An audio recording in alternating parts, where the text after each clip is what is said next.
మధ్య తరగతి మీద భారాలు వేస్తారని పేదవాడి మీద భారం. ఇప్పుడు పేదవాడికి ఒక ఇది నడుపుతాడు, దాన్ని ఏమంటారు, మినీ వ్యాన్ నడుపుతున్నాడు. వాడేమి ధనవంతుడు కాదు, లారీ, వాడు అవసరం రీచే కొనుక్కుంటాడు. ఇప్పుడు వాడు డబ్బులు కట్టాలిగా. మధ్య తరగతి ఇప్పుడు చిన్న కారు కొనుక్కున్నాడు, ఎందుకు?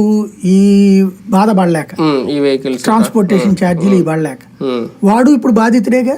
అంతే, అదే అంటున్నాను. కానీ మనం సంపద సృష్టి అంటే జనం ఏమనుకున్నారు, వీళ్ళు ఎక్స్ప్లెయిన్ చేసింది పెద్ద ఎత్తున పరిశ్రమలు తెచ్చేస్తాం. వాళ్ళ హైదరాబాద్కి అట్లా పరిశ్రమలు తెచ్చేయడం వల్లనే అందులో నుంచి వస్తున్న ఆదాయంతోనే 50,000 కోట్లు 60,000 కోట్లతోనే దాంతో బతికేస్తుంది తెలంగాణ అన్నారు. ఇప్పుడు ఏమంటున్నాం, టోల్గేట్ ద్వారా డబ్బులు సంపాదిస్తాం, లేకపోతే దీని ద్వారా డబ్బులు సంపాదిస్తాం, ఇది సంపద సృష్టి అంటాం.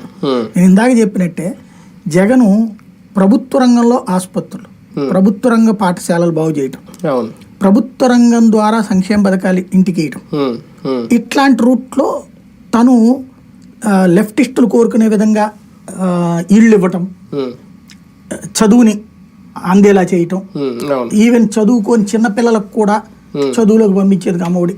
ఇది ఒక సిస్టమ్. ఇతను చంద్రబాబు వచ్చేటప్పటికి చదువు నీ బాధ్యత, మేము జస్ట్ ఒక ఫెసిలిటేటర్, అంటే పెట్టుబడిదారీ వ్యవస్థ లేదా అంటే సామ్యవాద వ్యవస్థ, ఈ రెండింటి అంటే కమ్యూనిస్ట్ భాషలో చెప్పాలి లేదా మన ఎకనామిక్స్ భాషలో చెప్పాలంటే పెట్టుబడిదారీ వ్యవస్థ ప్రతినిధి చంద్రబాబు, సామ్యవాద వ్యవస్థ ప్రతినిధి జగన్మోహన్ రెడ్డి. సామ్యవాదం అంటే రష్యా, చైనా లాంటి చోట్ల తిండి, బట్ట, వసతి, విద్య, వైద్యం, ఇది ప్రభుత్వాల యొక్క బాధ్యత. కట్టుకునేవాడు కట్టుకుంటాడు, కట్టుకోలేని ప్రతి ఒక్కడికి ఏర్పాటు అనేది ప్రభుత్వం చూస్తుంది.